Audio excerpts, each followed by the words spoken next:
Hello, welcome to a new series I've just created called Overanalyzing Every Boss in Earthbound. So, I will, as the name suggests, I will be going one by one in chronological order from Starman Junior all the way to Giygas and analyzing their names, any possible background, and of course the battle itself. So let's do this. You may be asking what qualifies as a boss. Basically anything with that specialized encounter noise. So basically any enemies that you're forced to fight, not all of those are bosses, like the ones in Brick Road, for example, or the sentry robots.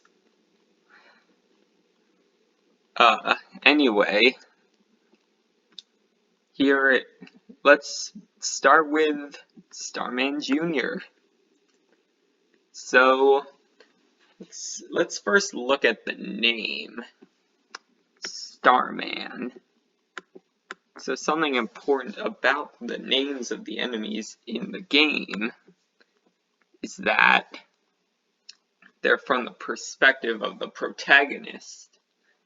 Now, Giygas might not call these guys Starman, but that's how our protagonist perceives these beings, creatures from the stars. Starman. It's a man because, well, it's humanoid, minus the curly hands. And yeah, that's basically all I have to say about Starman as a species. But hold on, this is a different type of Starman. This is a Starman Junior. So, why is it called Junior? Well, it should obviously be a lower ranking Starman. But how does Ness tell that it's a lower ranking Starman? Does maybe Buzz knows? After all, fight him with Buzz. But as we see later in the game, there's an enemy called the Mook Senior, which is a better version of the Lesser Mook. The Lesser Mook you fight in the Dungeon Man and in the Return to Winters, and the Mook Senior you fight in Stonehenge Base. So that's kind of how Ness's crew classifies what's the rank. That's what that means. Another thing to note about the Starman Junior is it was in Earthbound Beginnings, or Mother 1. So, yeah, it's a reference to that as well. This is what the sprite looks like in Mother 1. It's pink. And in Earthbound, it looks exactly like a Starman. Here's a close-up. That's a Starman Junior. This is a Starman. Their battle sprites are exactly alike. I guess their rank is based purely on how skilled they are, in that in these early stages their appearance doesn't matter. But anyway, that's the dissection of the name and the appearance. Wait, no, I didn't talk about their entire appearance. You see, Some people say these are robots, and some people say they're aliens.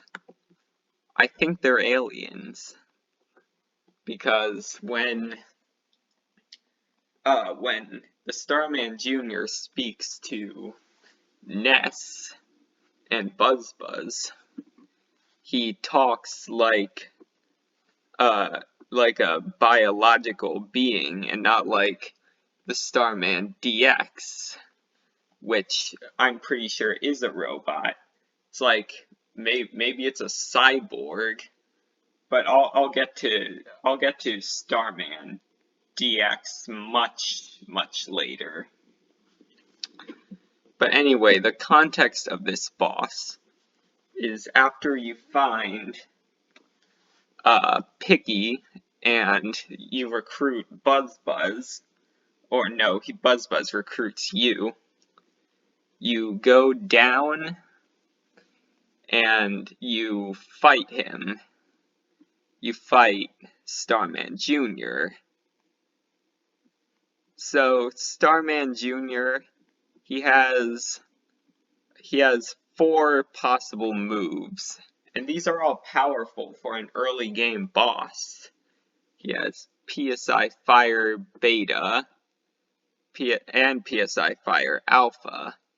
He can be on guard, which just means he takes less damage for 1 turn, and he has Freeze Alpha. And on normal enemies, you don't see anyone with these moves until you return to Winters and Scaraba. So, but here's the thing: Ness may not be powerful enough. Picky may not be powerful enough. Pokey is definitely not powerful enough. But Buzz is in your party. What Buzz does to help you in this fight is he puts up a PSI Shield Sigma, which covers everyone.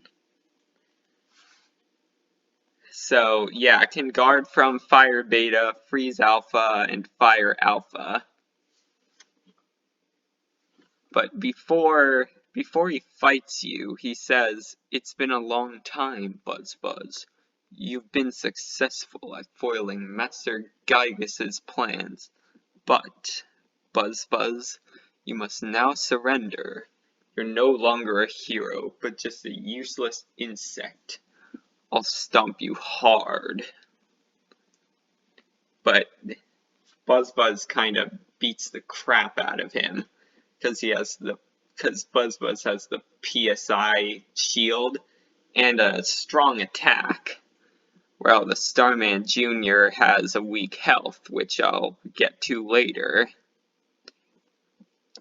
Anyway, yeah, and later is now, actually. So its hit points are 200. Buzz does about 90 per hit. So Buzz needs to hit Starman Junior 3 times.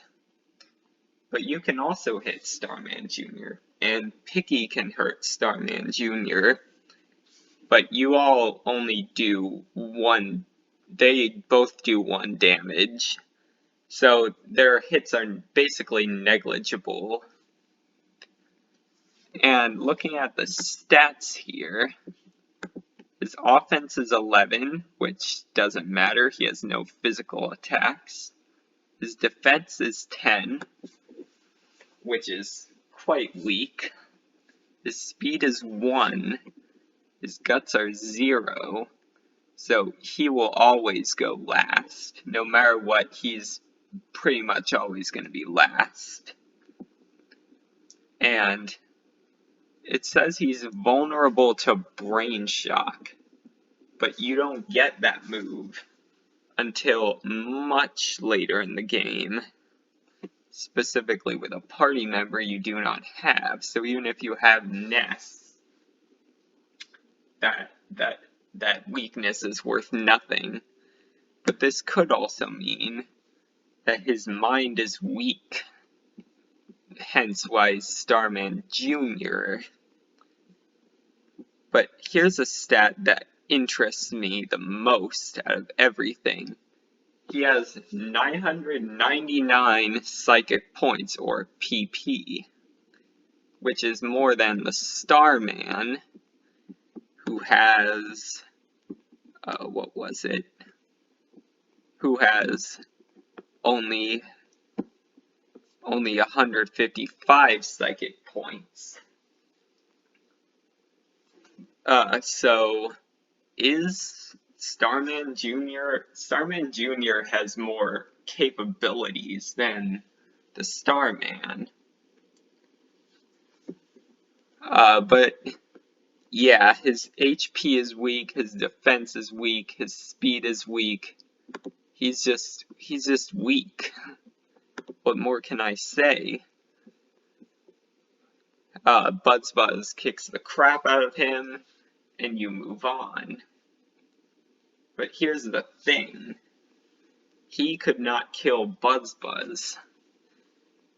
But Buzz doesn't seem to use a normal shield, which means he's vulnerable to normal attacks. But Starman Junior only has PSI attacks. This may be why he gets defeated so easily by Pokey's mother. When she slaps him, he just dies immediately. So that's what Starman Junior should have done. Just slapped him. But I mean, he has noodle arms. Yeah. Thank you for tuning in. Next time I will talk about Frank Fly. Goodbye.